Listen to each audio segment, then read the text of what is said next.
All right, welcome. GM everyone, thanks for being here today for this workshop around liquid staking. So the agenda today, we'll just go over what is the traditional staking, what is liquid staking, what protocols can you liquid stake with, how can you liquid stake with Furucombo, and some examples of liquid staking and DeFi, and how to do that with Furucombo, the risks with liquid staking, and then we'll summarize it all in the end. So traditionally, staking on Ethereum required you to stake 32 ETH, and you had to run a validator node to validate the network. So there's other networks too, like Polygon, Solana, Avalanche, where you can validate as well. Basically, any proof of stake network will have this system where you stake your token. So the liquid staking also applies to a lot of the other networks, but for this workshop, we'll just focus on Ethereum. But just be aware of that. So then later on, other protocols came in, such as Rocket Pool. So they can run a validator on your behalf by pooling ETH together to create each node. This occurred because 32 ETH is a high barrier to entry for most. So Rocket Pool started out, for example, you can stake with them for 16 ETH to run a pool. And then they launched another more liquid setup where you can pretty much stake any amount and you'll just get some derivative token back. So the downside to staking or running a validator node right now on Ethereum, this is going to change today, ironically, with the Shanghai upgrade, but the asset is locked. So this can have a negative impact on DeFi because there's kind of lower liquidity. So to solve this, liquid staking was introduced. So what is liquid staking then? So liquid staking allows protocols to validate the network, or you to validate the network, and gives users a derivative token that can be traded or used in the market. So with liquid staking, you can use those funds in other DeFi protocols, and you can get the rewards for validating the network. So on every proof of stake network, ETH included, you're going to get some reward for validating the network. That's going to be the reward instead of, mining like with proof of work like Ethereum used to be. So now it's proof of stake. You stake your Ethereum, you get some reward. So what protocols can you liquid stake with right now?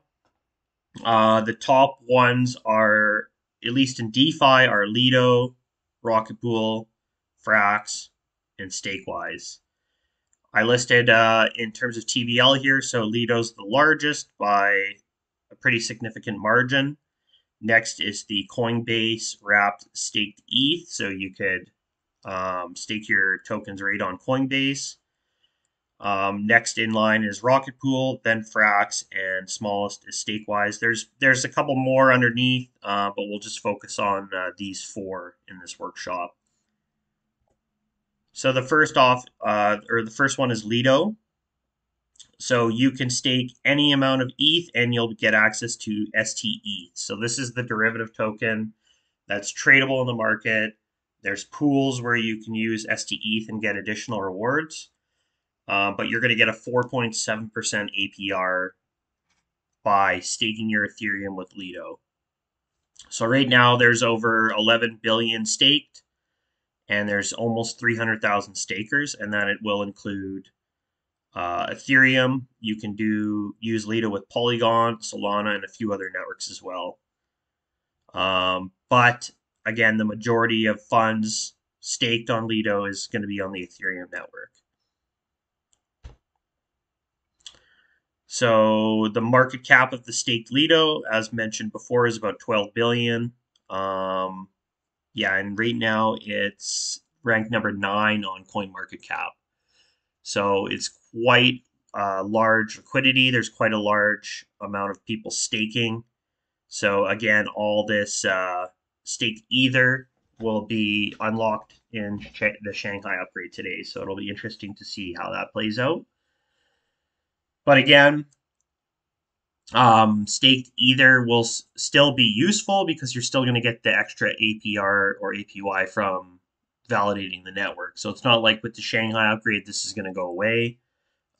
There's still some incentive to stake it, although you could unstake it right away. So the next one in line besides Lido is Rocket Pool. So you have two options. You can stake and run a node. So that's the 16 ETH node validation that I mentioned before, and that pays about 7%. But we'll focus on the liquid side, which is just staking ETH, where you get the derivative RETH token, and that can be any amount of ETH. So 0.01, you can deposit that and get RETH back, and that pays a 3.65% APR. And again, these values can change. This is based on the last 7 days. So this is what the interface looks like when you stake the ETH. You can choose the amount you want to provide, and then you'll receive back the RETH token.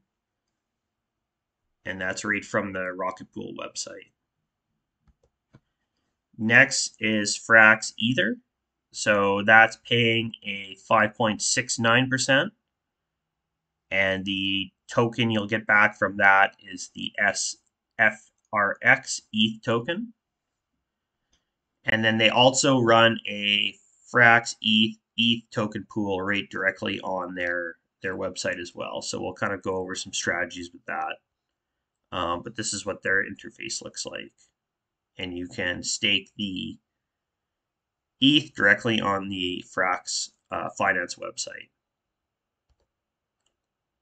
And then finally, we have Stakewise. So they pay a 4.14% APR. So you can stake your SETH2, and then you get your rewards in RETH2. So once you stake, you will receive the SETH2, and then you'll get a different reward token for that.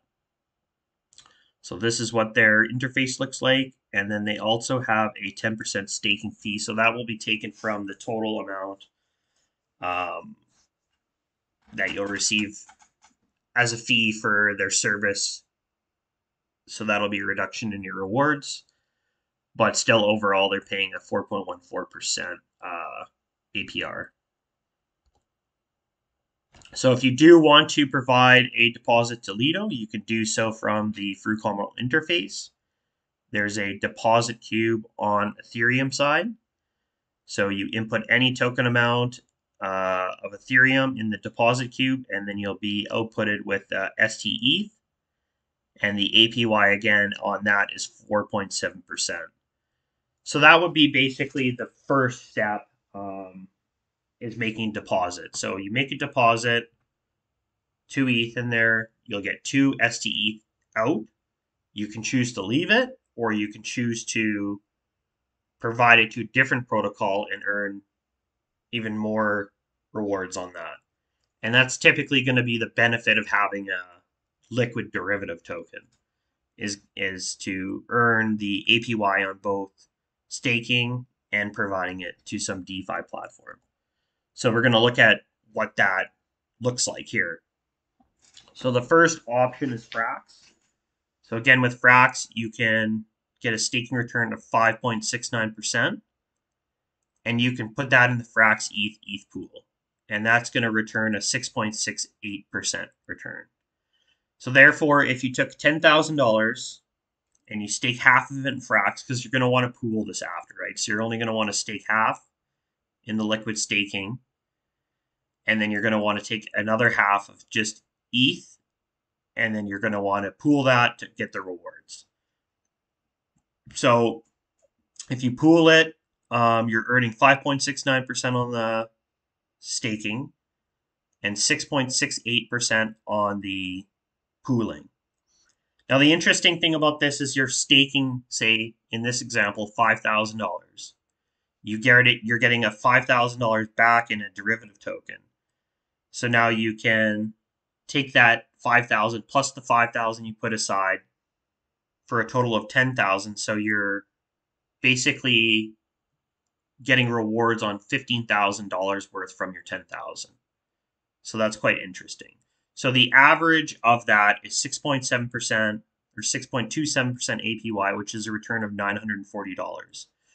So if we calculate that at a $15,000 total, then the real return on a $10,000 investment is 9.4%.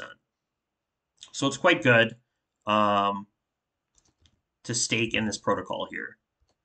So the next example is Lido. So that, as mentioned, returns a 4.7%, and the ST ETH pool on Curve is paying 3.29%. So with the same calculation, $10,000, stake half of it in Lido, and pool your funds, you're earning 4.7% on 5,000 and 3.29% on 10,000. So the total average APY is 3.72, or a return of 558. So that's a 5.58% return on a $10,000 investment. And then the last example we're going to look at is Stakewise. So as mentioned before, 4.14% return when staking with Stakewise. And they have an ETH2 pool paying 7.16%. So using the same calculation, you're going to earn 4.14% on 5,000 and 7.16% on 10,000 for a total of 6.09% APY, or a return of $913.50. So on a $10,000 investment, that's a 9.135% return. So again, pretty good. It's interesting the options that you get with the liquid staking tokens. So you can also do this combination, for example, the Lido one with Furucombo. So you can add your deposit queue with your ETH into STETH, and you can add liquidity on Curve to the STE Curve pool, and then you can stake those tokens right from Furucombo, executing this all-in-one transaction. So as previously mentioned, you're going to be getting a 5.58% APY on a 10K investment. So you can do this right from Furucombo. So what are some of the risks with liquid staking then that you need to be aware of? Well, the first one is smart contract risk. Like with any protocol, with any DeFi, there's an option or a chance that the smart contract could be hacked and you could lose some of those funds. So that's something to be aware of. The big one, I think, is the derivative token could depeg and the value can change. So we could see ETH at 2,500 and S, or a derivative STETH, RETH, any of the derivative tokens at a lower price, for example. It's happened a couple times. Typically, over time, it repegs and gets back to normal. Again, that's not going to be a huge deal now that Shanghai is happening today, and those funds will be basically not locked any longer. So the value could change because of the time value of money, but that's not going to be an issue anymore. So, and then the last one is if you lose access to the tokenized asset, then you lose access to the deposited funds. So if you were to send your, I don't know, 10 STETH to, a contract that you don't have access to, then you're going to have to come up with 10 STETH in order to unlock your principal. So that's something to be aware of as well. So in summary, you can stake with Lido on Furucombo for 4.7%, and you can do the Curve transaction to get even more return from pooling your assets right from Furucombo. And staking your ETH is going to give you a derivative token back, such as STETH or RETH, allowing you to trade the asset even though the original funds are locked. And then, as mentioned, generally STETH or any derivative token is slightly lower value because of the time lock of the original asset. And the original ETH is going to be locked until the upgrade. But as of today, or April 12th, the Shanghai upgrade is going to take place, and all this ETH will be unlocked. So I hope that gives you some insight into liquid staking and the value of it. And everyone who attended today will receive a Furucombo Liquid Staking Workshop OAT. which is just a great design, I think. So if there's any questions at all, feel free to post them in the chat and I'll be happy to answer them. But I appreciate everyone who's here today to watch this workshop. Thanks for attending and have a great day. Cheers.